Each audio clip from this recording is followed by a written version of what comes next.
I have a friend who was, when I was a resident in medicine, medical resident, who said, you know, Dr. Greer, your problem, because we call each other doctor, that's just joking.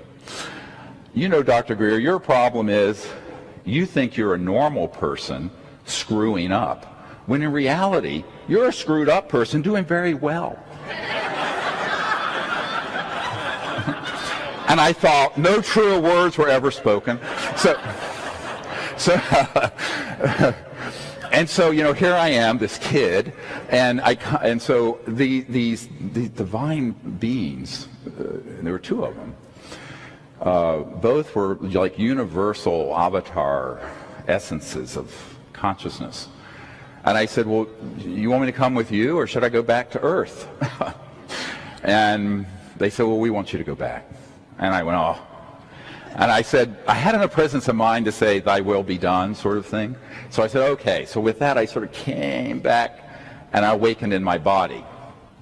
Now, at that point, I had your classic paralysis where I couldn't move. I said, oh, great.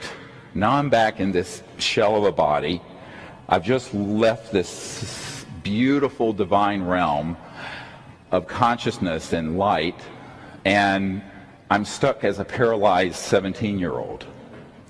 But I couldn't move my body. I couldn't move a hand. I couldn't move anything. But my eyes were open. But I could hear. I could see. My senses were there, but I couldn't move. I went, oh boy, am I in trouble now? I'm living by myself in this little studio apartment, $75 a month, including utilities. It was a dump. Anyway.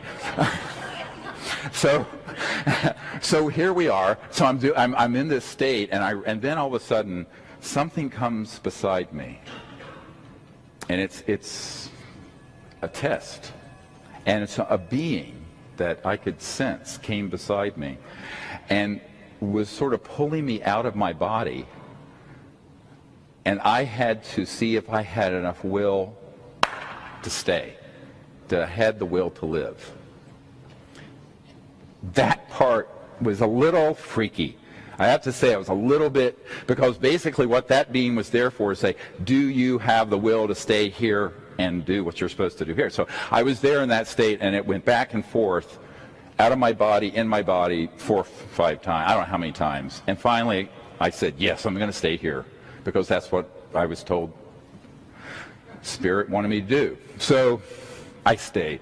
And then I began to be able to move and walk and got up. And all this, the infection I had, now I still have a hole in my leg right here, sort of a big indented area where I lost a lot of this thigh muscle. But I was healed. I never saw a doctor. And the reason I had not gone to see one is that I had no insurance and I was poor. And so I just didn't go see one. You know, at $1.60 an hour, it's tough to go see a doctor, which is what the minimum wage was back then. So I thought to myself, well, you know, what do I do now? So I sort of filed that away. That was in March of '73. A couple months later, I learned of a program for meditation where you could begin to experience cosmic consciousness in a meditative state. And I thought, oh, that's really cool.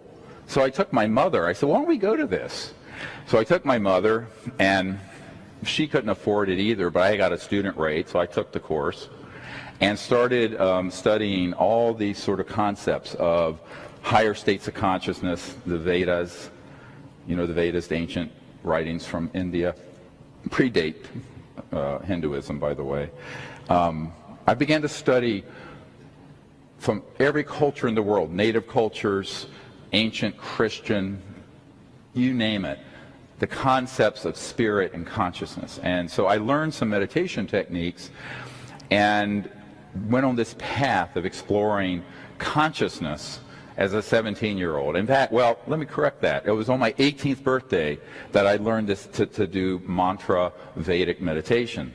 And it's kind of a funny story, because later I became a meditation teacher before I was a medical doctor. In my misspent youth, when everyone else was running around drunk and chasing skirts, I was in an ashram meditating 8 hours a day. So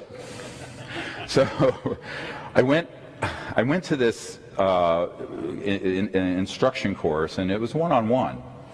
And I sat down to meditate, and I was there with the mantra. And I went very deep and very quiet, and then I transcended into the unbounded mind, just pure mind. It's pure consciousness, not defined by space, time, thoughts, or ego. It's just pure consciousness. Beautiful. And after this, about 20 minutes, the meditation ended, and my instructor looked at me and said, "You transcended into cosmic consciousness, didn't you?" I said, "Yes, isn't that what we were supposed to do?"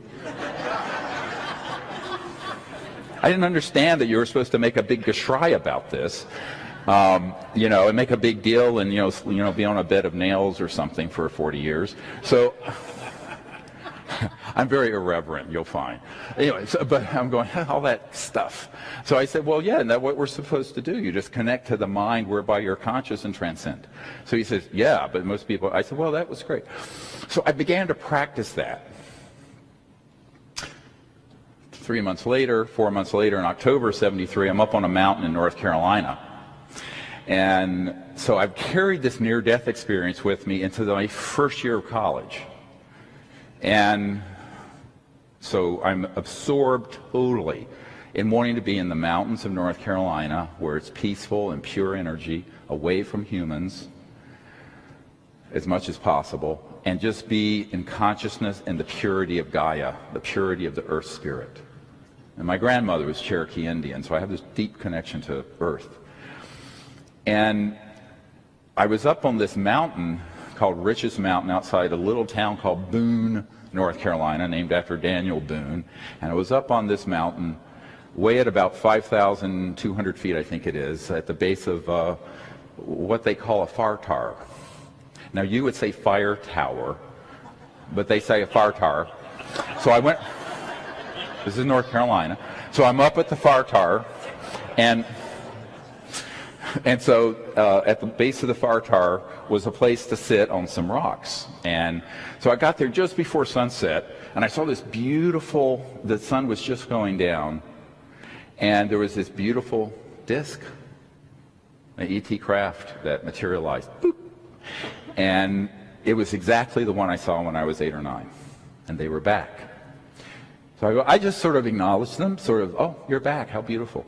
So I just sat and meditated. So I went into this deep meditation. And at the conclusion of the meditation, which I thought was 20, 30 minutes, it turned out it was much longer, deeper. I just went into this transcendental state of pure, quiet mind. At the end of it, I opened my eyes, and as I did, I stood up and looked, and you could see the whole Milky Way galaxy from horizon to horizon up at that altitude, crystal clear. Quite chilly up at that altitude that time of year. And I had a ski jacket on, and a beautiful thought of, actually it was a thought sent into me from beyond that said, behold what a beautiful universe God has made.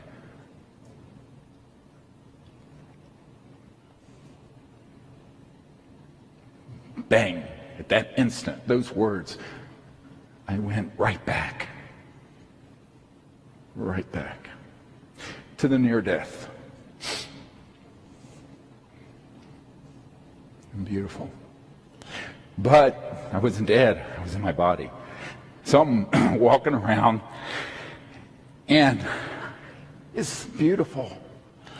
So I think, wow, I'm having this near-death experience, but I still have this. So I thought, wow, this is how life ought to be on earth.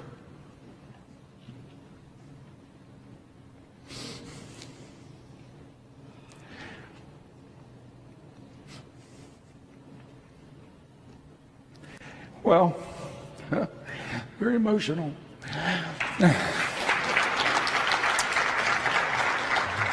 Just at that moment, this little guy, I don't know if it's a guy or a girl, comes over and was about this tall, touches me on my right shoulder. So I'm wearing a ski jacket. It's kind of puffy, you know how they are. And I see the jacket indent like this, and my shoulder's touched. And when I'm touched, there's an electromagnetic static discharge that builds around me. And all of my hair stood on end.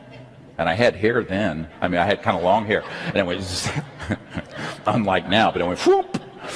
And, and my arm hair was all standing on end. And with that, I dematerialized onto that ship for, I'm saying 3 to 4 hours, because I wasn't returned to the top of the mountain until midnight or so. And I was in this state of consciousness on this spacecraft with multiple civilizations co-creating what we now call the Close Encounters of the Fifth Kind protocols, the techniques for making contact using consciousness. Now, it was a very strange experience because people say, what'd you talk about? It wasn't like, hey, come over, we're going to have some bagels and lox and, and chat about who ran for president and other bullshit, frankly. It was very much being in that state of consciousness with them, in a sort of where information was conveyed in nonverbal packets of knowing. Does that make sense? Knowing, pre-verbal, not monkey chatter. Not this, not what we're doing right now, but the essence of knowledge that's pre-verbal. That's deep communication. So as this was going forward, I began to realize that the only reason they were interested in me was that I'd had that experience and embraced it and understood that consciousness, this unbounded, pure field of awareness that's within every single person, moreover, within every single thing, is the key, the Rosetta Stone to interstellar contact and communication. It is the science of the next millennium. So that's what we want to talk about today. So that's kind of my introduction. And I know it's a little bit of a personal story, but I mean, I want to make this real. It's very real for me why I'm still doing this. A lot of people say, what causes a medical doctor to leave his medical career to do something like this? That is enough to make you leave your medical career. Because in 1990, I was revisited by these civilizations when I was working as a doctor, and they said, pick up that which you have dropped. Those are the exact words that were spoken to me in my bedroom in North Carolina next to the Biltmore Castle, Biltmore House, where I used to live in Biltmore Forest. And I thought to myself, okay, now it's time.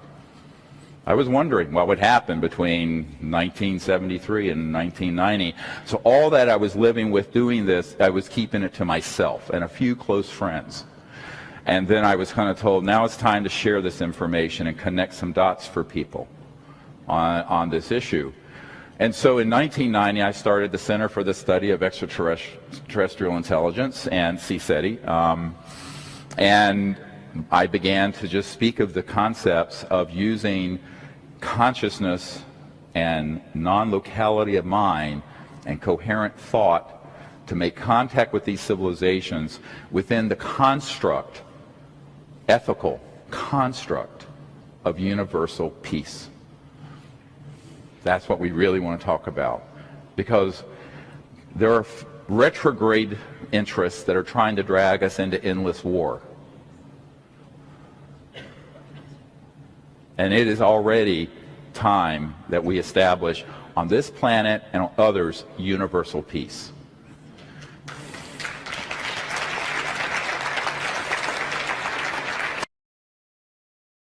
On your screen. With us now from Washington is Stephen Bassett, founder and executive director of the Extraterrestrial Phenomena Political Action Committee. Last time he was here, he was running for Congress, was unsuccessful in that venture. But I will ask you today, sir, the Mexican government, the Mexican military says, hey, we took these pictures, these are UFOs. What was that, do you know? This is significant for two reasons, Shepard. One, this is released by the Defense Ministry of Mexico. This is a message being sent to the United States government that Mexico and many other governments are losing patience with our government's intransigence in ending this embargo. Other messages have been sent by France in 1999 with the Cometa report, and by the United Kingdom when they released a substantial number of documents regarding the Bentwaters case in 2000. Many countries know about the extraterrestrial presence, but they've deferred to the United States with regard to the timing of when disclosure would take place, but they're simply losing patience. How do we know this, by the way? Well, we know it by paying attention. I've been following this now for 10 years. We call it the politics of disclosure, the disclosure process. Hundreds of government witnesses in this country have come forward, and other governments are putting pressure on our government. The media hasn't covered it thoroughly enough, Shepard. If it did, it would learn about some of the things I'm mentioning here, and also learn about thousands of other videos and photographs that have been taken over Mexico by Mexican citizens since 1991. There's absolutely no question about that, and his number, thousands, is accurate since 1991. Thousands of pictures and videotapes of discs, but never anything like this, taken by such sophisticated cameras on board military vehicles. Oh, there's been plenty of... But not as clear and widespread as this, and government confirmed in this way. I'm just saying that these are unusual in that Oh, no, way. it's happened many times before, but this is the first time it's been released. Believe me, there is evidence like this in the archives of every major first world government in the country, but they release this publicly in a news conference in Mexico City. That's the difference. Studies have been done that, quote, clearly indicate the likelihood of an extraterrestrial explanation. But there are people sitting out there, I'm hoping there are millions of people watching at the moment, who are saying, this is nutty. Why, you know, why do we even talk about such things? The polls show otherwise, Shepard.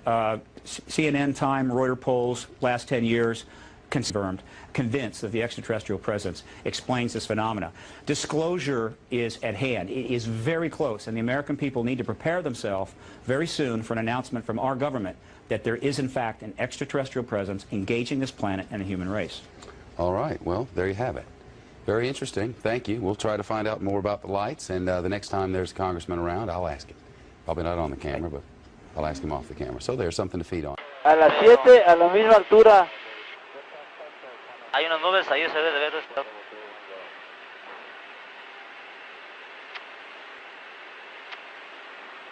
Pero, a ver, busquen eso que viene atrás de nosotros. Ve cómo se ve como en dos faros.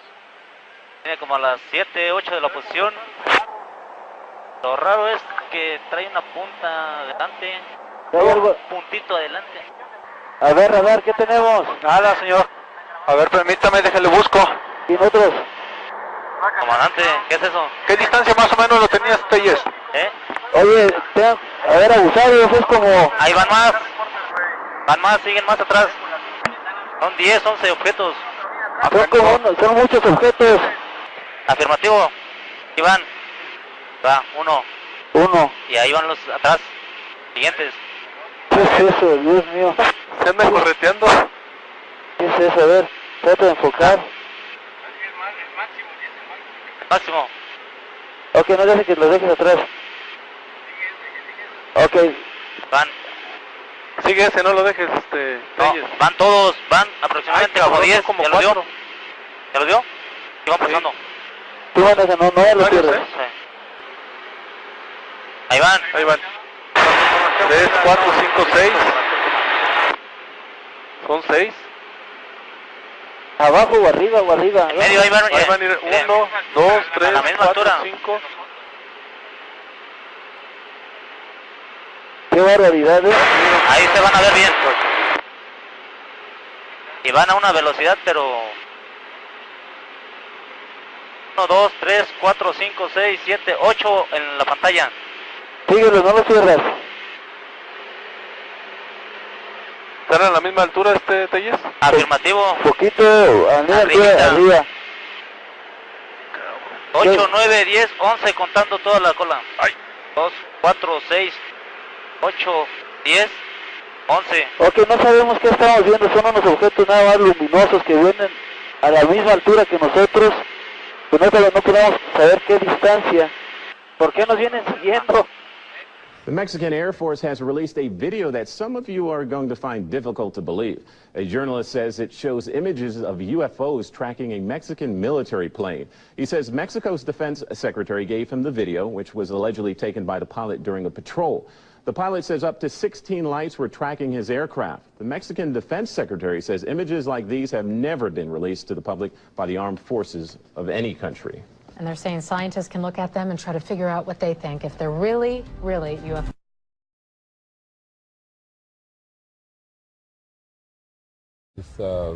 We had heard of course, the crop circles, and our assessment was that from various reports there was an aerial phenomenon component to it, some type of what we considered probable extraterrestrial activity. And so we had a team come here in 92, 93, 94, and again this year in 1995 to do research in the area, but particularly geared towards moving beyond just a sky watch, but trying to actually make contact with whoever were making these crop circles in some sort of a context of interspecies communications and relations. So we had a team set up in the farm there below Woodborough Hill, and had been out several nights prior to the night that you mentioned on July 26th. It was actually significant that 2 nights prior to that, on the 24th, just after sunset, with the sky still having a very crystal clear blue quality to it, between 10 and 10:30, a disc-shaped craft catapulted through the zenith of the sky, covering about, I would say, somewhere around 30 degrees of arc, and was quite low, actually, and quite clear, because the air was crystal clear. And you could see the lights going around it counterclockwise in this very unusual pattern. It started raining because we were in a field and the cars were on this dirt track that would become very difficult to pass. Most people left. There were 4 people who however, remained behind. I was one of them, and then 3 other members of the team. We went to a paved road on the farm that we were working on there in Alton Barnes, and we're waiting out this rain, which was really quite torrential at times. And at about 12:20 a.m. on the 27th, the wee hours, of course, it's the same night of the 26th, just past midnight, there was a extraordinary event that then began. We had a member of the team who was in a car behind mine come running around, beating on the windows, and I opened it, and he said, "There's a spaceship coming through the field." And I said, well, I thought he was joking, of course, and I turned, and not far above the field, perhaps 10 feet, was a approximately 100 to 150 foot diameter disc with lights going around counterclockwise, with a sort of a cone or dome on top, with 3 lights on the top of it, 3 or 4 amber lights. Now the lights that were going around counterclockwise were identical, and the shape of this craft was identical to the object that came straight overhead on the 24th at about between 10. This whole cover-up from the very beginning. They have one of the finest national security intelligence operations on the planet. I mean, a retired Soviet KGB general by the name of Oleg Kalugin, who is now living in Washington, D.C., and he's an advisor and some of our people in government. Oleg Kalugin said, if we had had the intelligence operations in the Soviet Union as good as the one at the Vatican, the Cold War would still be going on. The Berlin Wall would have not fallen, and the Soviet Union would still exist. He says, we always knew that the best damn security intelligence operation on the planet was out of the Vatican. And probably the reason is that every damn priest in every country on the planet, Catholic priest, is in a sense an agent of the Vatican Intelligence Secret Service. And they're deeply concerned about the location and the appearance in our solar system of a planet known as Nibiru, which has already been photographed, and I have a picture of it here in a moment to share with you. The 10th planet has been photographed by an astro, what do they call them, where the telescopes are?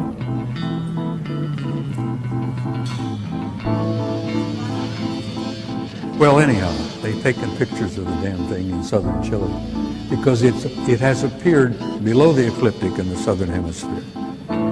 It's already been photographed by at least 3 cameras, telescopes, It's one of the biggest secrets in our government today. The reality and the presence of the 10th planet. Our government has known about it since 1980. Anyhow, it's real, it's there, and we're going to see it up here. I've been involved in this whole thing for 40 years, and I've been deeply involved in it for the last 20. And let me tell you, take it for what it's worth, in my view, there ain't going to be no disclosure. Not like they expect. They expect the government to someday have a news conference and stand up and say, hey, we got a little surprise for you. Guess what? We've been keeping it from you. We're sorry about that, but it was for your own good, you know. You guys weren't ready for this. You probably couldn't handle it. So, but now we're going to tell you, oh yes, aliens are here. They've been here for quite a while. They're all over the place. Well, they are indeed all over the damn place. But you're not going to get a government disclosure because that's not how government works. First of all, they're a bunch of nitwits in some cases. They're not capable of giving you a disclosure and doing it in a sensible, thoughtful, caring way. For a lot of reasons. One of the reasons is that they don't want to admit to you they've been lying to you for over 60 years. And then the other thing is that they are really a little bit uncertain and frightened themselves because the true scope of their awareness and what they know still has them in a state of shock. An event took place in California in 1954 at an Air Force base known as Wilcock. This event had been planned and orchestrated by sensitive military, primarily naval individuals. And what it was essentially is that Eisenhower got aboard his plane, went out to this Wilcock Air Force Base with a whole passel of guys from his administration, and including the Archbishop or Cardinal or Bishop of Los Angeles, a guy by the name of McIntyre. And this thing had been orchestrated and organized for some time because there had been communications between individuals in naval intelligence. And I say naval, and I say this again and again and again. My kid retired as a senior officer from the Navy just in November. The Navy has been up to here, this whole program from the very beginning, and they actually run the operation over at Groom Lake, at S4. Anyhow, this event took place. I've had verification and proof that it actually transpired from sources impeccable. They flew Ike out there. Supposedly he was visiting a dentist. He had a problem. Well, bless his heart, he really did have a problem. When this was over, he ended up having a coronary. That impact upon him was so powerful that he ended up having a heart attack. Anyhow, what transpired in April of 1954? A group of others, I hate the word alien, I don't even like the word ETs, but whatever term you care to use, they came in. There were 3 ships. They were golden in color. They were discs primarily, circular discs, but they were fat discs. They had a high dome on the top and they had a big dome on the bottom. And these golden metallic discs came in, 3 of them, and they circled over the runway. Made several passes. And Ike and this whole crowd are standing there with, mouths dropping open. We had some generals, we had some admirals, and we had a couple of church authorities there, and poor old Ike. And these guys circled around for a time, and then one of the ships came in and landed on the tarmac right in front of the hangar where the receiving party, the welcoming party, was located. And they had cameras set up. There were at least 4, maybe 5 cameras. Everything was on film. All of the sounds, they picked up every word that was said. One of the ships come over and lands right in front of the hangar. The other 2 ships stayed hovering over the runway during the entire process. The stories I've heard from people I trust in that the whole thing went 3 days. There was a lot of exchange. And your country hasn't been the same since.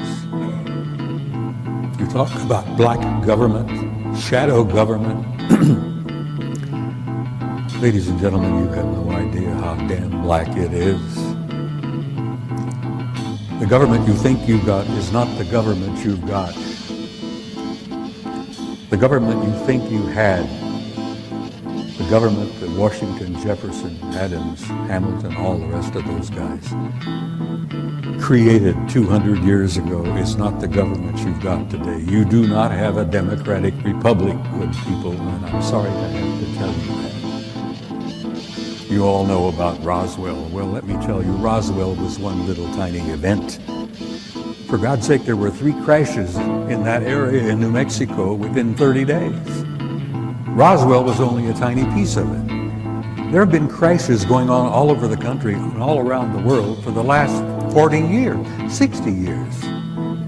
We've been picking up bits and pieces of hardware all over the damn planet. The Navy retrieved a UFO out of the waters off San Diego in 1941.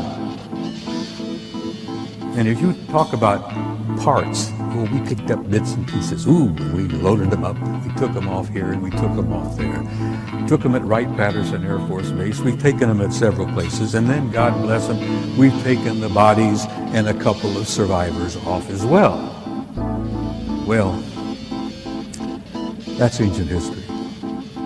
But I'm saying, forgive me if I repeat myself, your government that you thought you had ceased to exist in 1947. And 1947 was also a year where we created the Central Intelligence Agency, we created the National Security Organization, and we also signed a pact called the UKUSA Pact, UK-USA. Now, this pact we signed in 1947 was not just an accident. At the end of World War II, the United Kingdom, Australia, Canada, New Zealand, and the United States signed this pact, and we have been like this ever since. But the people in the United Kingdom, in England, Wales, Scotland, Ireland, they don't know any more about it in reality than most people out there do. Because one of the things about the UKUSA Pact was the lid came down on all the secrets, particularly the secrets of their reality, and the lid has been down ever since. I have to laugh sometimes when I hear Nick Pope speaking out. Many of you know who Nick Pope is. He's a delightful young man. He's a bright young man. He worked for the Ministry of Defense in Britain for a number of years, and he had the UFO desk. And Nick is a lot like some of our people. They sit at the desk and they see a little bit, but they don't see most of it, because most of it never got to Nick's desk. So when he tells you that everything's been released, we're releasing it all over the place. Oh yeah, France has been releasing their classified material. The United Kingdom has been releasing their classified material, and the U.S. has begun releasing little bits and pieces of it. If you think they're releasing anything of real importance, forget it. The stuff that they're releasing is garbage.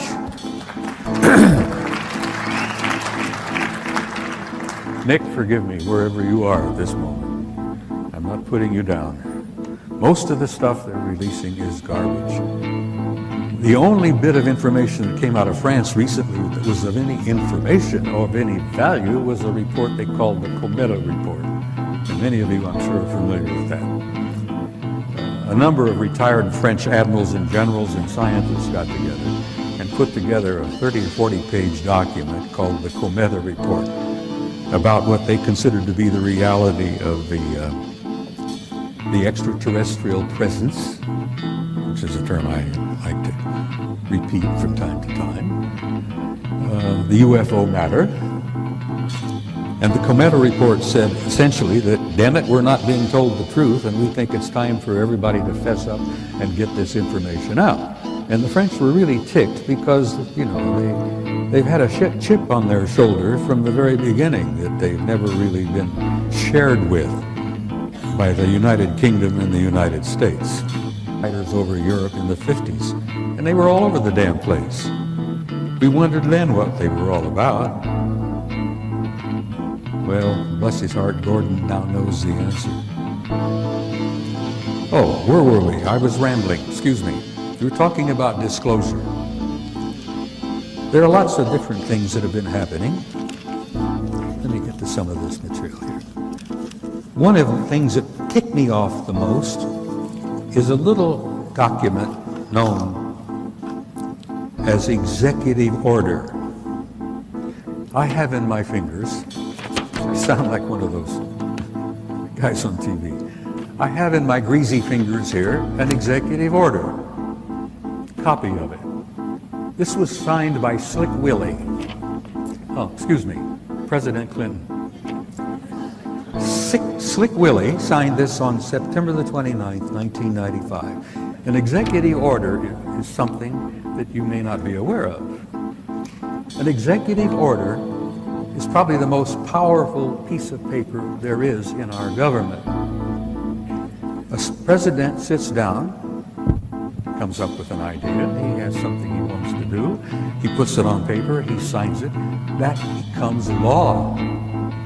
Nobody in Congress has to talk about it. Nobody in Congress is asked to see it.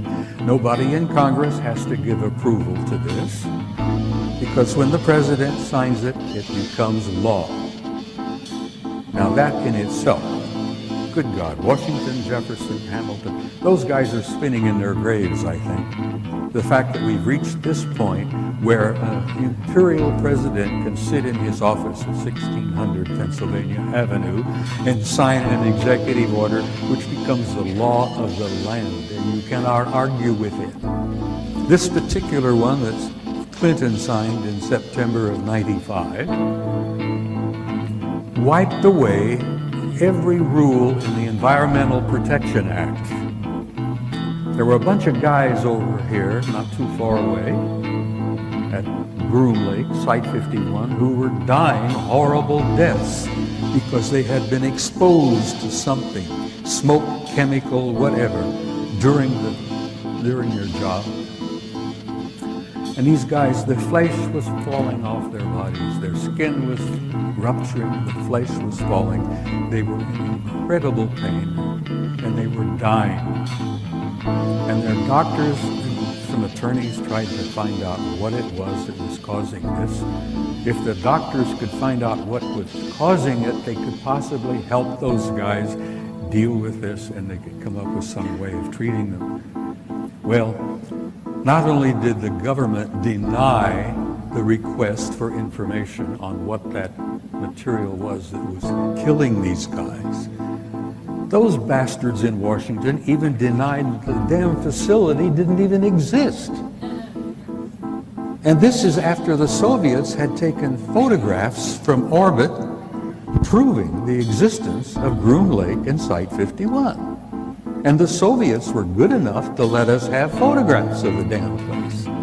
And yet your government in Washington says, oh, that doesn't exist. That place doesn't exist. No. And they wouldn't share any information, and those guys continued to die. I don't know how many of them passed away. I've lost track of it over the years. Let me tell you one other small thing.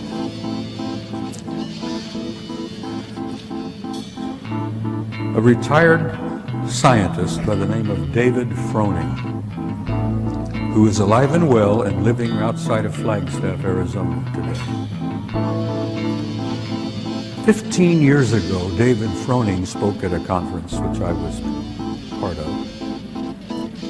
And Froning graduated or completed his career working for Lockheed Martin, this vast corporation that's got their sticky fingers in so damn many things. David told us at this conference 15 years ago that before he retired, Lockheed Martin had, how the word he is, they had developed and were using hyperluminal flight. And it took some of us a little bit of a side there, and David, hyperluminal flight. Yeah, he said, faster than light. They've had it 40 years.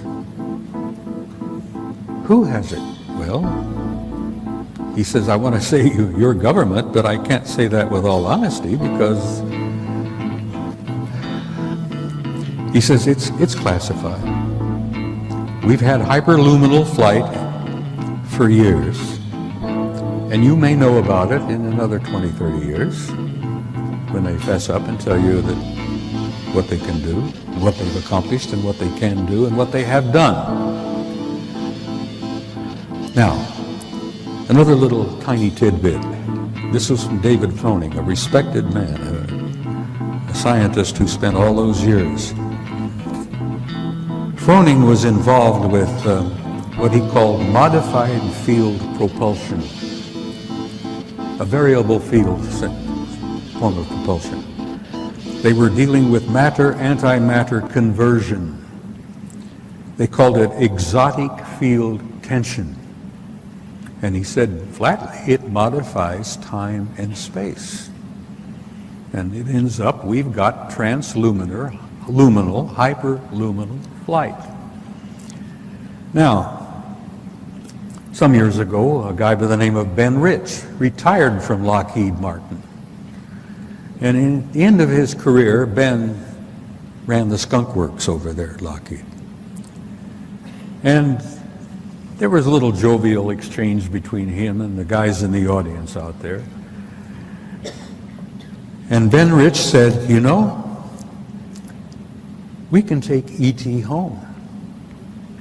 I think the E.T. movie was out about that time. He says, we can take E.T. home. And a few of the guys in the audience says, Ben, what the hell are you talking about? Oh, he said, let me tell you, we've got stuff you wouldn't believe. We can take extraterrestrial home. So they said, look, what the hell is it all about? He goes over to the blackboard and he writes, unfunded opportunities. Okay. Well, the guys say, well, what the hell does that mean, Ben? Unfunded opportunities. So he goes over with the chalk and he circles the U and the F and the O. UFO. And then he had a big grin on his face and he left the podium. So we got these little bits and pieces. You talk about leakage. Arthur Clarke used to say, if you see advanced technology to a degree that's beyond what you can understand, people consider it as magic. Well, this is magic, guys. This was photographed in the infrared, and this is a city under the surface of Mars the size of Chicago. It's generating an enormous amount of heat. I'm sorry about the details of it are not that clear, but you can see the streets, blocks. This is an underground city on Mars that's fully active and filled with God knows who and what. Next picture, please. That's Phobos. That's the moon, 12 miles in diameter. The Soviets planned to land on it. Well, someone else said, no, you're not going to do that. But that is a picture of Phobos, which they've all concluded is an artificial satellite. Big secret? So's our own. Next picture. This photograph was taken by your own NASA Apollo 13 guys on their their trip to the moon, it didn't work out too well. And many of you may have heard rumors about the story, but Apollo 13 had a small nuclear device aboard. And they had been told by the guys that ran NASA that they were going to land on the surface, going to place this small nuclear device. And then when they all left and came back aboard and came back, they were going to detonate it and study the reverberations of this nuclear device, study the seismology of the moon, because they've been convinced for some years that the moon is basically hollow. It appears to be somewhat of an artificial satellite. Well, they plan to detonate this nuclear device, and the others said, no, you're not going to do that. We'll get back to that picture again, please. All right, I wanted to show you. This picture was taken by Apollo 13. The object you see there in the middle is 5 miles long. It's an artificial, I assume metallic object, probably crammed with guys. And that object followed our Apollo 13 all the way to the moon, around and back. Now, whether they were trying to make sure the Apollo 13 guys got home safely or what, whether they were the ones responsible for Apollo 13's little accident, which kept them from landing on the moon and placing that nuclear device, who knows? We may find out someday.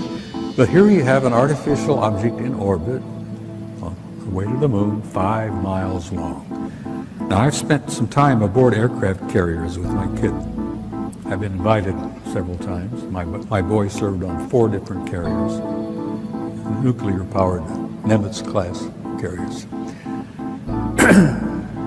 We have carriers with 5,000 men in the crew, 1,000 feet long, 150 aircraft, snack bars, dining rooms, accommodations, this and that.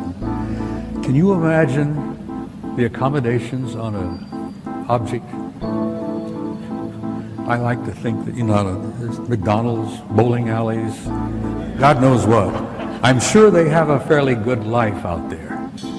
Anyhow, aboard an object 5 miles long, I've tried, in the time I had, to do 2 things. To impress upon you the reality of the extraterrestrial presence, the ones I refer to as the others. I hate the term alien, I hate the term UFO. There are no UFOs. We've known what they are for years and years and years. Some of them are ours, some of them are theirs. There are no unidentified flying objects out there. They're all identified. I've tried to impress upon you the seriousness of it, the seriousness of the cover-up and the lies they've been telling you, the importance of why you need to know as much as you can know. And you need to be presented with the material, because damn it, you all deserve the truth. You have a right to know, and you have a need to know, because you are the people that this whole damn thing is all about. Now, they're in our midst. That's an understatement. When I came in, I arrived yesterday. I've been running around here all day. There's an old friend sitting in the audience out here who I've known for years. He's currently with Defense Intelligence Agency. He's getting up to years, probably going to retire very soon. And I've met him many times. We shared a lot of information. There is another young man in the audience here who I will not point to because I can't see a damn thing with those lights, who is from National Security Agency, and he and my old friend were not aware of the other one being present here. But the one that's most redeeming and most exciting for me is there is a couple here who look like they're in the mid-40s. They look like a husband and wife. Nice-looking people. Very nicely appearance. As I said, their appearance is like a husband and wife. They're sitting together. Neither one of them were born on this planet. guys, they're in your midst. If you have dinner down here somewhere, you could, if you have dinner down here somewhere, you could be sitting next to one of them. There are two of them in the audience this afternoon, and I want to salute you. They're nice folks. They're as human in most respects as you and I are. They're all over the damn place. They're in our midst, and they are family. We're related to them because they were the ones that had a hand in establishing us as a hybrid race 100,000 years ago. And that hybridization is still underway, it's still happening, even as we sit here and speak. And it's simply this: you're not alone, and you have never been alone. And you have had, as I have learned over the years, an intimate interrelationship with advanced extraterrestrial intelligence from the beginning of human history. But what the thing I've learned, I guess, the most powerful thing, is that there is a God. Don't you ever doubt that. There is a supreme being. And you're all a part of that, because there is a spark of that divinity flashing and burning in every one of you. It's known as your soul, your immortal soul. I want to say something in closing. I want to try to communicate to you how much you people have meant to me over the years. I want you to know how much you all have meant to me over the years. Your support, your encouragement, and your warmth is only... The Nibiru cover-up is really amazing, folks. As reported by Florida Today, a Delta IV rocket blasted off from Cape Canaveral in the midnight hours of August 19th. According to official reports, the unmanned platform, operating under the auspices of a shadowy organization known as the United Launch Alliance, carried a payload of satellites created to safeguard existing military communication satellites that were already in geosynchronous orbit above the Earth. Not many were aware of this launch, and even some among those who had advanced knowledge of it were questioning the payload. The actual payload was a next-generation infrared astronomical telescope, with technology far eclipsing its predecessor, which is NASA's IRAS, which in 1983 was launched into orbit to detect, image, and monitor the Nibiru system. The new platform, according to a former Cape Canaveral employee with connections to NASA, was designed and created in a compartmentalized and sanitized environment with teams of 3 to 5 engineers, each team manufacturing a specific component. The Delta IV lifted off without incident on a moonlight night, delivering its payload into geosynchronous orbit 22,000 miles above the Earth. The telescope will patrol an area of space relative to the southern ecliptic pole. Now, several Nibiru researchers and ostracized NASA scientists have said the Nibiru system is visible from the southern hemisphere. The platform's revolutionary infrared technology will allow NASA to track and image Nibiru as it swings around the sun and begins its deadly approach toward Earth. As I've said in my previous videos, NASA has known about this heavenly body for more than 30 years.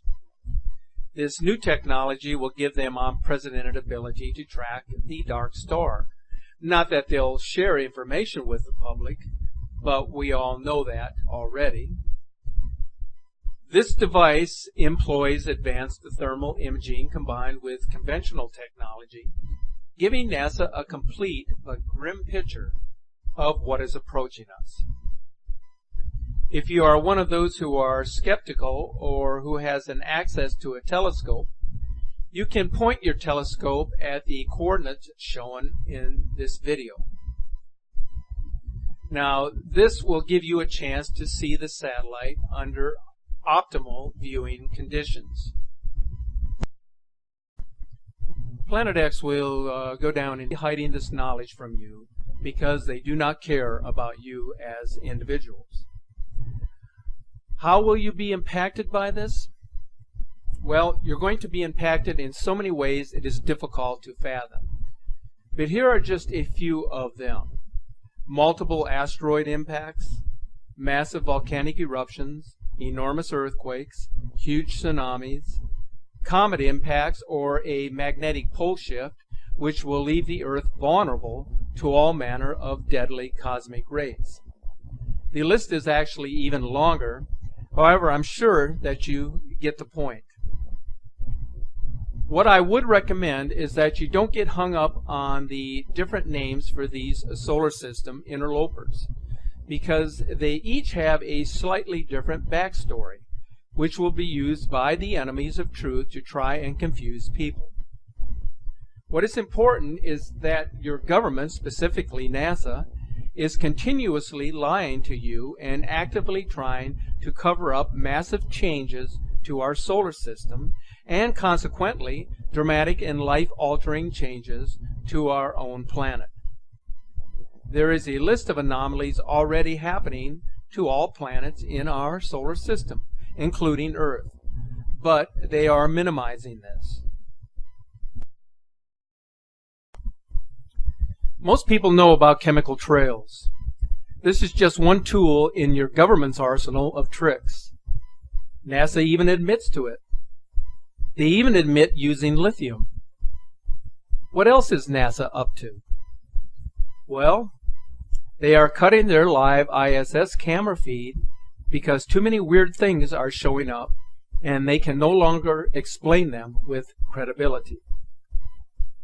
So NASA uses misinformation and disinformation, excessive information, and censorship, just to name a few of their tricks.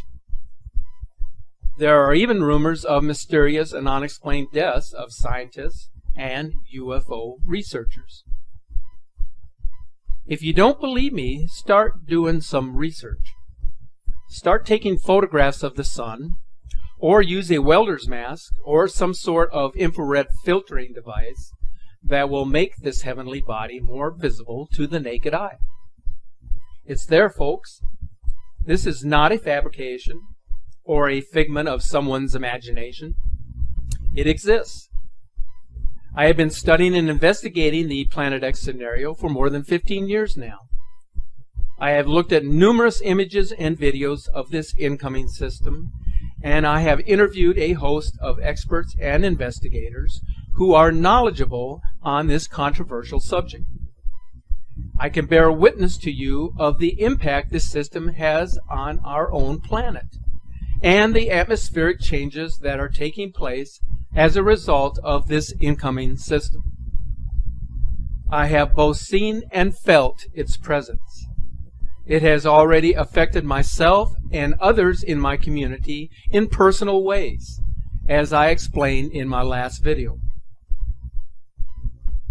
Conspiracies, cover-ups, deception, and false flags.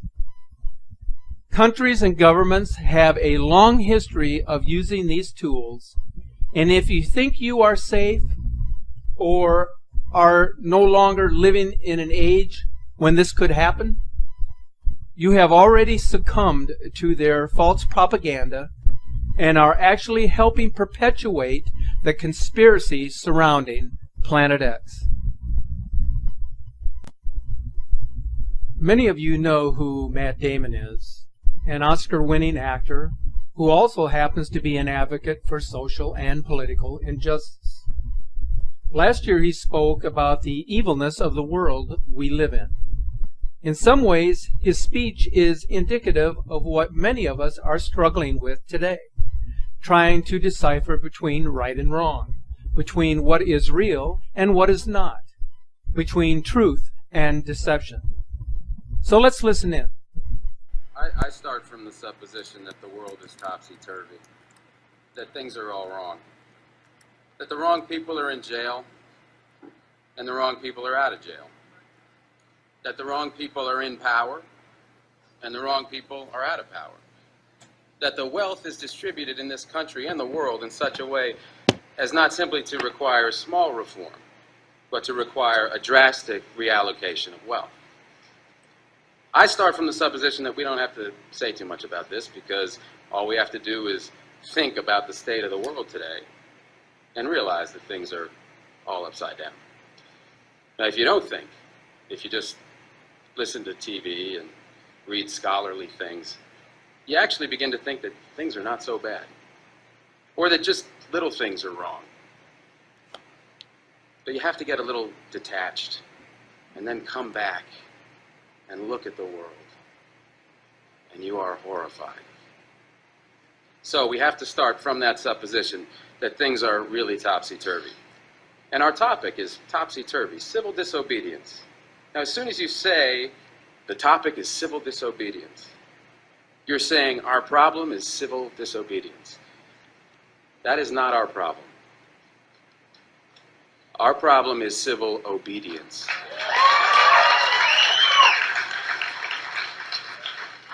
Our problem is the numbers of people all over the world who have obeyed the dictates of the leaders of their government and have gone to war. And millions have been killed because of this obedience. We recognize this for Nazi Germany. We know that the problem there was obedience, that the people obeyed Hitler.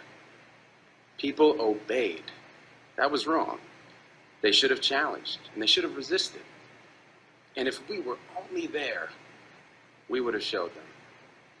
Even in Stalin's Russia, we can understand that. People are obedient.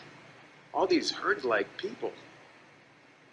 Remember those bad old days when people were exploited by feudalism? Everything was terrible in the Middle Ages.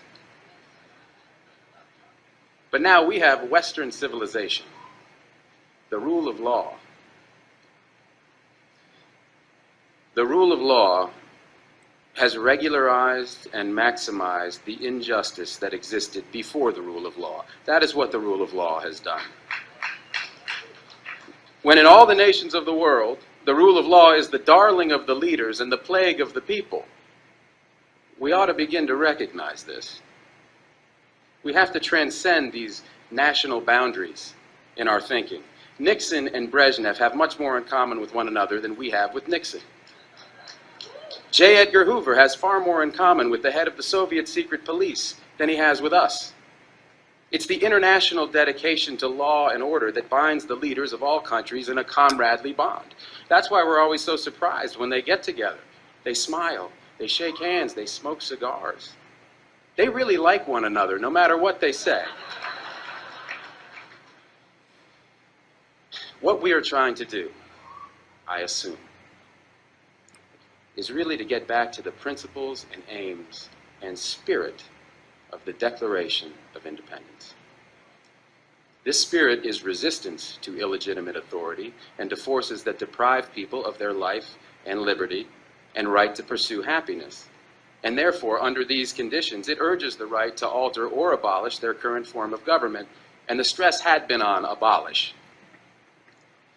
But to establish the principles of the Declaration of Independence, we're going to need to go outside the law, to stop obeying the laws that demand killing or that allocate wealth the way it's been done, or that put people in jail for petty technical offenses and keep other people out of jail for enormous crimes.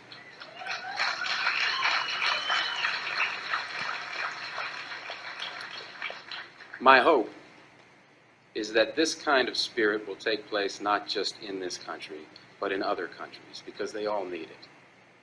People in all countries need the spirit of disobedience to the state, which is not a metaphysical thing, but a thing of force and wealth.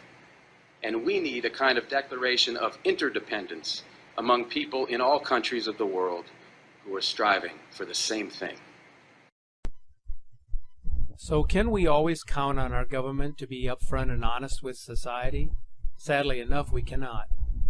They have shown time and again that the little people do not matter. If you are seeking help, then you are on your own. It is the elite in society who will benefit the most when times get tough.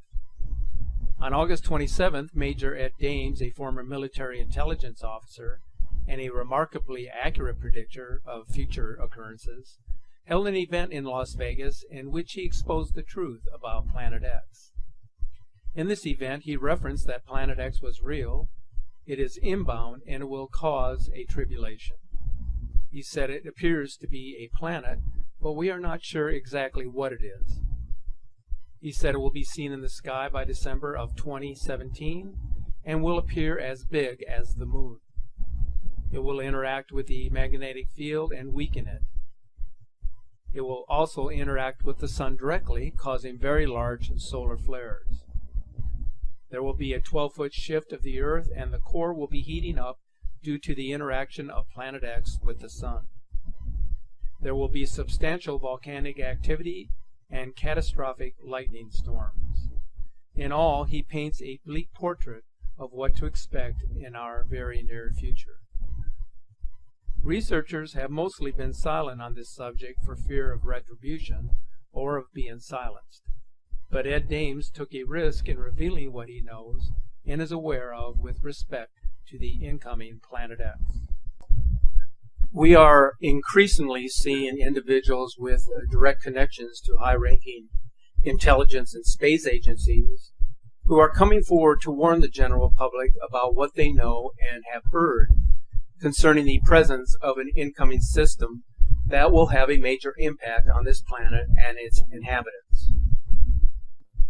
Recently, one of our subscribers sent me a video that was published by a Nibiru observer on September the 12th.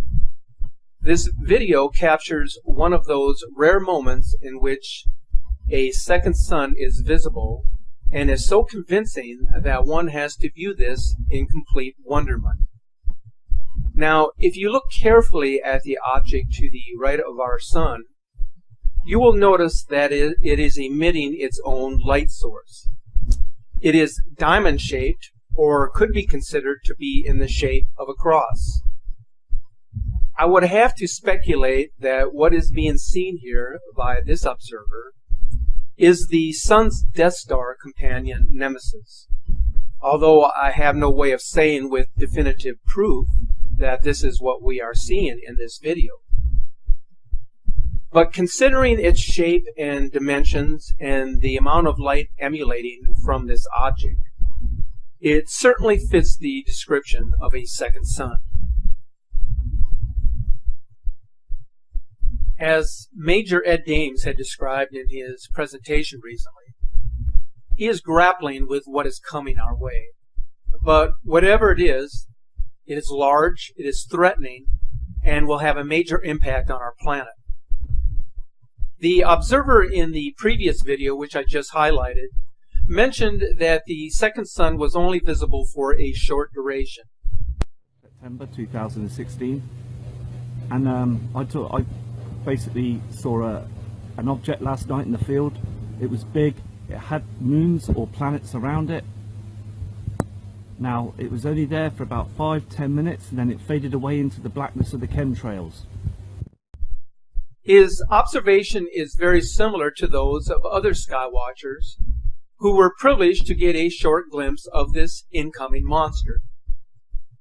One of those observers noticed while viewing the Soho website that a planet or star suddenly appeared between Venus and Mercury for a short duration and then disappeared just as suddenly as it had appeared.